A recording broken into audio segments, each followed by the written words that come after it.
Hello everyone, I am Assistant Professor S.V. Shedale from Agricultural Engineering Department.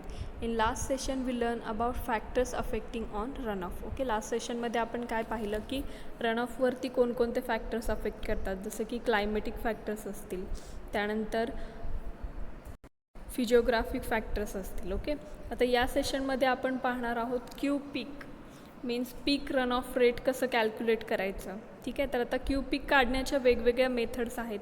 तर त्याच्यामध्ये S N curve method येते, rational method येते, etcetera. तुम्हाला सिलेबसला rational method आहे, so आपण याच्यावरती जास्त फोकस करणार आहोत. सो रॅशनल मेथड जी आहे तर ती कोणी प्रपोज केली, that scientist name is C Ramser. Okay, C Ramser ह्या नावाचे सायंटिस्ट होते, त्यांनी ही मेथड इन्व्हेंट केली. Okay, then it is most common method for the estimation the peak run off in small watershed. Okay, आता ही जी method आहे, जिथे छोटे पाणलोट क्षेत्र आहे तर तिथला टोटल पीक रन ऑफ रेट काढण्यासाठी यूजफुल आहे किंवा कॉमन आहे. ठीक आहे, बेसिकली पीक रन ऑफ रेट म्हणजे काय, the maximum discharge rate through out the period of run of. म्हणजे जेव्हा रन ऑफ क्रिएट होतो तर तेव्हा मॅक्सिमम डिस्चार्ज किती होते त्या पाण्याचा, किंवा ते पाणी जेव्हा पाणलोट क्षेत्रामध्ये पाऊस पडल्यानंतर तुम्हाला माहीतच आहे की पहिल्या ज्या इनिशियल कंडिशन्स असतील. Okay, for example infiltration loss असेल, इंटरसेप्शन लॉस असेल, त्यानंतर डिफ्रेशन स्टोरेजेस असतील, तर ते भरल्यानंतर जे एक्सेस वॉटर, जो एक्स्ट्रा पाण्याचा जो प्रवाह आहे तो जमिनीवरून व्हायला लागतो, त्याला आपण काय म्हणतो, रन ऑफ. ठीक आहे, मग हा जो रन ऑफ आहे तो आउटलेटला, मग एखादी मोठी नदी असू शकते किंवा समुद्र असू शकतो, तर जेव्हा आपण मॅक्सिमम डिस्चार्ज किती जातो आहे आउटलेटला किंवा त्या पॉईंटला, तर तो टोटल कॅल्क्युलेट करणे. ओके, पण हा जो डिस्चार्ज आहे तो पूर्णपणे रन ऑफ चा जो पिरियड असतो, तर त्यावेळीचा जो डिस्चार्ज आहे तर तो म्हणजे मॅक्सिमम पीक रन ऑफ रेट किंवा पीक रन ऑफ रेट. ओके, आता हा जो रन ऑफ रेट काढण्यासाठी जो सी रॅमसरने जो फॉर्म्युला दिलेला आहे किंवा एक इक्वेशन दिलेलं आहे ते म्हणजे Q peak is equal to CIA divided by 360. Okay, मग त्यासाठी क्यू पीक जेव्हा आपण हा फॉर्म्युला यूज करतो तेव्हा क्यू पीक हा मीटर क्यूब पर सेकंडमध्ये असतो. त्यानंतर C means run off coefficient and it is dimensionless. हा एक रेशो असल्यामुळे त्याला कोणतेही डायमेन्शन्स नाही. ठीक आहे, त्यानंतर आय मीन्स रेनफॉल इंटेन्सिटी, त्याचं युनिट आहे MM/Hour for the duration equal to the time of concentration. Okay, जी रेनफॉल इंटेन्सिटी आहे तर त्याचा जो ड्युरेशन आहे तो साधारणतः टाईम ऑफ कॉन्सन्ट्रेशन, TC बद्दल आपण लास्ट काही लेक्चरमध्ये आपण चर्चा केलेली आहे की टाईम ऑफ कॉन्सन्ट्रेशन म्हणजे TC. Okay, for example the time required for the water from the remotest point to reach to the outlet. म्हणजे आता फॉर एक्झाम्पल हा इनलेट पॉईंट आहे किंवा रिमोटेस्ट पॉईंट आहे की तिथून ॲक्च्युअल पाणलोट क्षेत्राचा जो प्रवाह आहे पाण्याचा तो सुरू होतो आहे आणि फायनली कुठे जाऊन मिळतो, एखादा समुद्र असेल, नाला असेल, ओढा असेल. ठीक आहे, तर हा जो टाईम लागतो आहे ह्या पॉईंटपासून इथेपर्यंत यायला त्या पाणलोट क्षेत्रामध्ये, तर त्याला म्हटलं जातं टाईम ऑफ कॉन्सन्ट्रेशन. ओके, त्यानंतर A means area of watershed that is measured in hectare. Okay, जो एरिया ऑफ वॉटरशेड आहे तो हेक्टरमध्ये रिप्रेझेंट केला जातो. ठीक आहे, आता याचं जे हे आहे म्हणजे 360 जी व्हॅल्यू आहे तर त्याच्याऐवजी आपण 36 पण घेऊ शकतो, पण त्यासाठी रेनफॉल इंटेन्सिटी जी आहे ती सेंटीमीटर/आवरमध्ये कन्वर्ट करावी लागते. ओके, त्यानंतर काही अजम्पशन्स आहेत. The rational method for estimating the peak run off rate is developed for the assumptions that. कोणते अजम्पशन्स आहेत, rainfall occurs at the intensity for the duration at least equal to the time of concentration of the watershed. Okay, म्हणजे जो एखादं जे पाणलोट क्षेत्र आहे तर तिथली जी रेनफॉल इंटेन्सिटी आहे, म्हणजे फॉर एक्झाम्पल 24 आवर्समध्ये किती पाऊस पडतो आहे की तोच दुसऱ्या दिवशी तेवढ्याच ॲव्हरेजमध्ये तो पाऊस पडला पाहिजे, म्हणजे एक युनिफॉर्म इंटेन्सिटी असली पाहिजे. ठीक आहे, आणि ती जी तो जो पाऊस पडण्यासाठी जो कालावधी लागतो आहे तो टाईम ऑफ कॉन्सन्ट्रेशनच्या ॲटलिस्ट ऑलमोस्ट इक्वल असावा. ठीक आहे, त्यानंतर rainfall occurs at a uniform intensity over the entire area of the watershed. म्हणजे जो काही पाऊस पडतो आहे त्याची जी युनिफॉर्म जी इंटेन्सिटी आहे तर ती युनिफॉर्म असायला हवी. ओके, म्हणजे फॉर एक्झाम्पल पहिले काही 4-5 दिवस किंवा ठराविक जर आपण एखादा पिरियड घेतला तर त्याच्यामध्ये एकदम हाय इंटेन्सिटी होती आहे आणि नंतर काही दिवस एकदम लो इंटेन्सिटी होते, तर त्यासाठी हा फॉर्म्युला ॲप्लिकेबल नाही आहे. ठीक आहे. आता computation of peak run off rate is performed under the following steps. यामध्ये बेसिक 2 स्टेप्स आहेत. ते म्हणजे firstly run off coefficient calculate करणे म्हणजे सी कॅल्क्युलेट करणे आणि दुसरं म्हणजे आय रेनफॉल इंटेन्सिटी. ओके. आता रन ऑफ कोइफिशियंट म्हणजे काय? It is the ratio of peak run off rate to the rainfall. Okay. आता जी सीची जी व्हॅल्यू आहे ती ऑलरेडी कॅल्क्युलेटेड केलेली असते, त्याचे काही ऑथोराइज्ड चार्ट्स असतात. तर तिथली सॉईल कशी आहे म्हणजे फॉर एक्झाम्पल किंवा तिथल्या जमिनीचा प्रकार कसा आहे, फ्लॅट आहे किंवा अंडुलेटिंग आहे. तर मग जर फ्लॅट असेल तर त्याच्यामध्ये सिल्ट सॉईल जर असेल सिल्ट टाईपची तर त्याच्यासाठी सीची व्हॅल्यू किती आहे, तर ह्याच्यासाठी रेकमेंडेड ऑथोराइज्ड चार्ट्स असतात, तर त्याच्यावरून त्या व्हॅल्यूज घेतल्या जातात. ठीक आहे. आता रन ऑफ कोइफिशियंटबद्दल आपण पाहिलं की it is the definition of ratio of peak run off rate to the rainfall intensity. Then it is dimensionless term and varies from 0 to 1. Okay. जी रन ऑफ कोइफिशियंटची जी व्हॅल्यू असते ती नेहमी 0 to 1 या रेंजमध्ये येते. हे एक इम्पॉर्टंट आहे की त्याची जी व्हॅल्यूची जी रेंज आहे रन ऑफ कोइफिशियंटची ती 0 to 1 पर्यंत असते. ठीक आहे. आता हे जे आहे ते depending on land use and soil type. Okay. In case of watershed comprising of different variable soil types, slope, vegetation cover, the weighted average value of C is computed as follows. Okay. आता बऱ्याचदा काय असतं की एखादं watershed असेल तर तिथे एकाच किंवा पाणलोट क्षेत्र असेल तर तिथे एकाच प्रकारची जमीन असेल किंवा एकाच प्रकारचा मातीचा प्रकार असेल, तर असं होऊ शकत नाही. एका वॉटरशेडमध्ये वेगवेगळे सॉईल टाईप्स किंवा लँड यूज कवर येऊ शकतं. तर त्यासाठी आपल्याला वेटेड ॲव्हरेज व्हॅल्यू जी आहे सीची ती काढावी लागते. तर ती कशी काढायची, त्याचा फॉर्म्युला दिलेला आहे. C1 is equal to A1 C2 into A2 A3. Okay. Divided by A. Okay. आता ह्या ज्या व्हॅल्यू आहेत त्या इन्क्रीज होऊ शकतात जेवढे सॉईलचे टाईप्स आहेत, एरियाचे टाईप्स आहेत त्यानुसार. Where A1 A2 and A3 so on are the areas of n sub parts of the watershed having the runoff coefficient C1, C2 and C3. Okay. म्हणजे आता फॉर एक्झाम्पल ह्याच्यामध्ये 3-4 जर आपण पार्ट्स केले त्या रनऑफमध्ये जे आपलं पाणलोट क्षेत्र आहे तर त्या प्रत्येक पार्टसाठी असणारी सीची व्हॅल्यू आणि ज्या पार्टसाठी ती सीची व्हॅल्यू आहे तर त्याचा टोटल एरिया. ओके. याचं पूर्ण आपल्याला मल्टिप्लिकेशन करायचं आहे C1 into A1 plus C2 into A2 so on divided by total area त्या पाणलोट क्षेत्राचा किंवा the total area of the watershed. Okay. तो म्हणजे CW. ठीक आहे. त्यानंतर compute the rainfall intensity for the duration equal to the time of concentration of the watershed. Okay.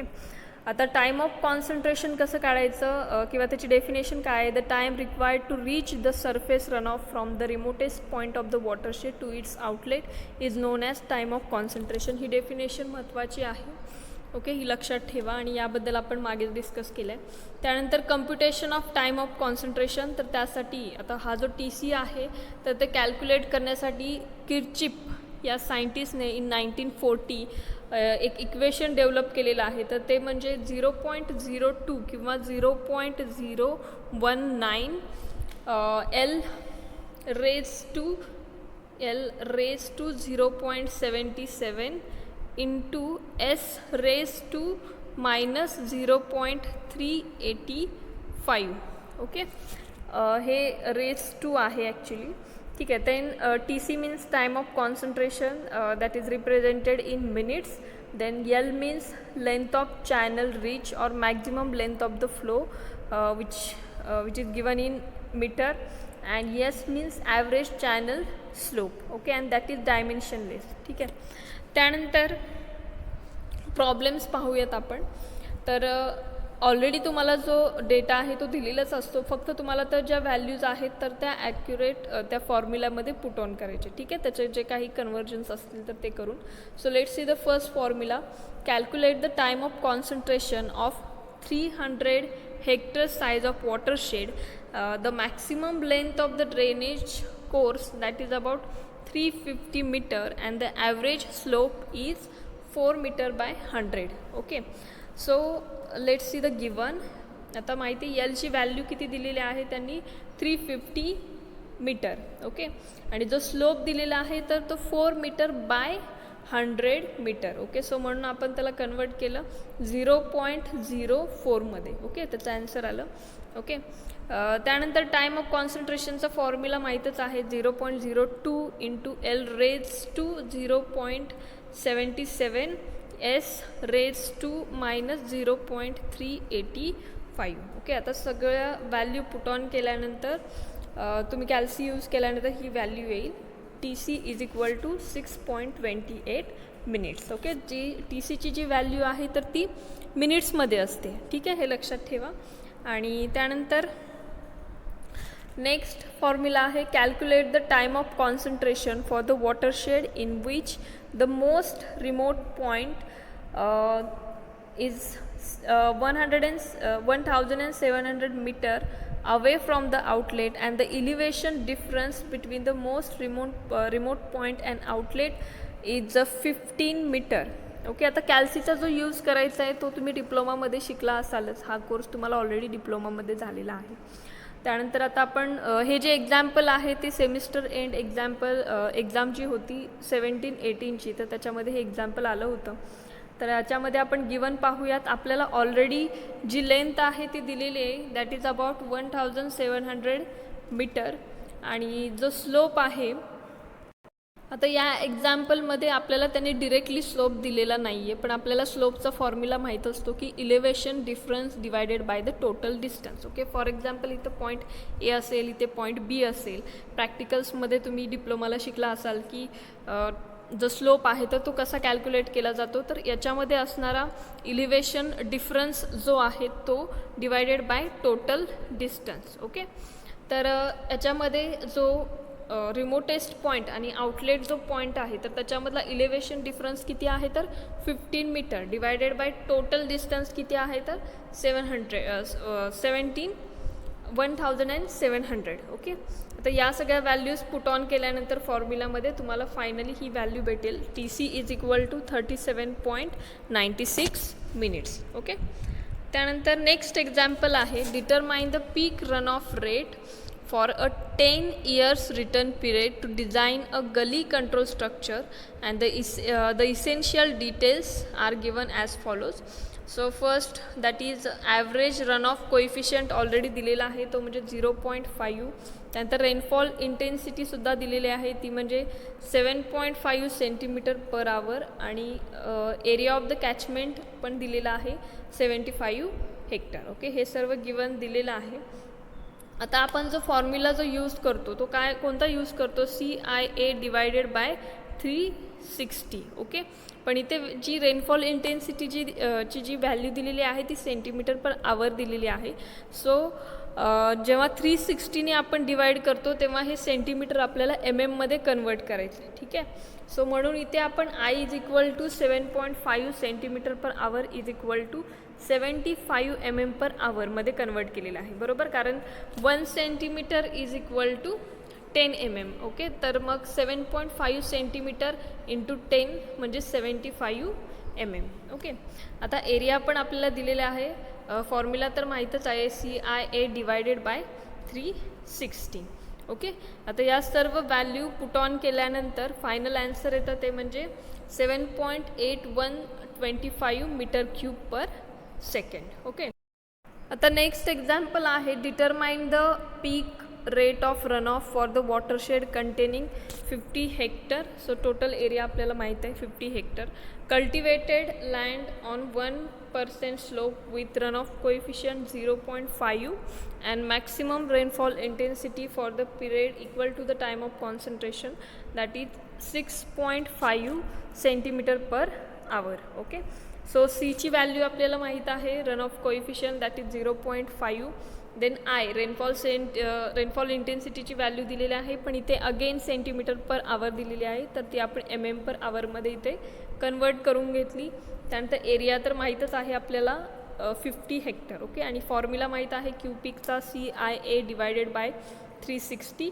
त्यानंतर याच्यामध्ये सर्व व्हॅल्यूज आपण पुट ऑन केल्यानंतर सीची व्हॅल्यू किती आहे 0.5, आयची व्हॅल्यू आहे 65 mm/hour आणि टोटल एरिया आहे 50 hectare divided by 360. Okay, so म्हणून आपला इथे क्यूब पीक किती येणार आहे 4.513 metre cube per second. Okay, त्यानंतर लास्ट एक्झाम्पल आहे determine the design peak rate of the run off for 20 years recurrence interval from an area in a clay loam containing 20 hectare cultivated land with 1% slope, then 30 hectare of the pasture land with 7% slope, and then 35 hectare woodland on 12% slope, and runoff coefficients for all these types of lands respectively 0.15, 0.36 and 0.50.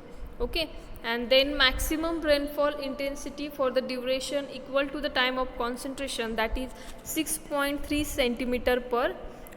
Okay, आता यामध्ये आपण जे अगोदरचे जे example बघितले तर त्याच्यामध्ये एकच लँड टाईप किंवा सॉईल टाईप होता, त्यामुळे ते आपल्याला जास्त डिफिकल्ट गेलं नाही.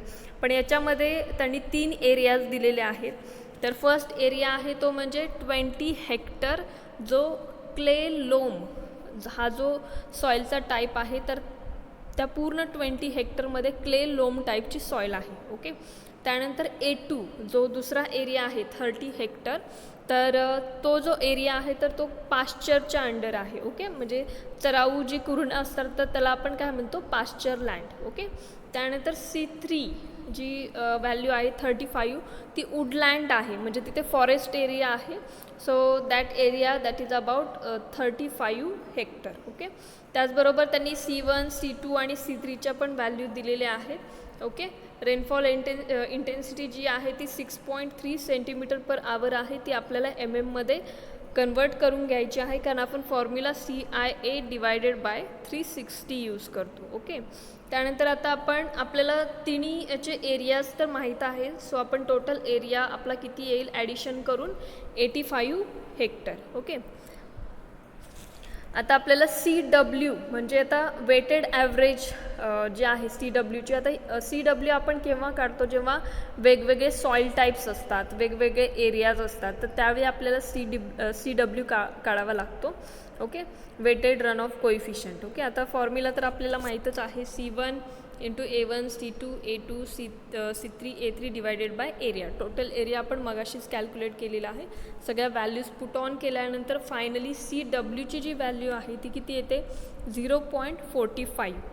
ओके, सो आता आपला क्यूपिकचा फॉर्म्युला आपल्याला माहीत आहे. Q peak is equal to CIA divided by 360.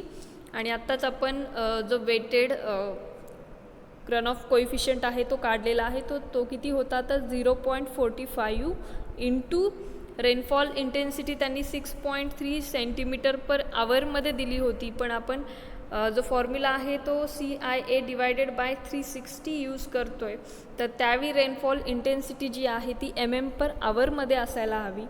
So म्हणून आपण त्याचं कन्वर्जन केलं आणि 63 mm/hour इथं आलेला आहे. ओके, त्यानंतर जो टोटल एरिया जो आहे तो 85 आहे. Okay, CIA divided by 360. Okay, so इथे डिव्हिजन आहे. Okay, so 0.45 into 63 into 85 divided by 360. Okay, so आपला क्यूपिक जो आहे तो 6.693 मीटर क्यूब पर सेकंड इतका येणार आहे. ओके, आता इथे आपलं हे लेक्चर संपलेलं आहे. So thank you for listening.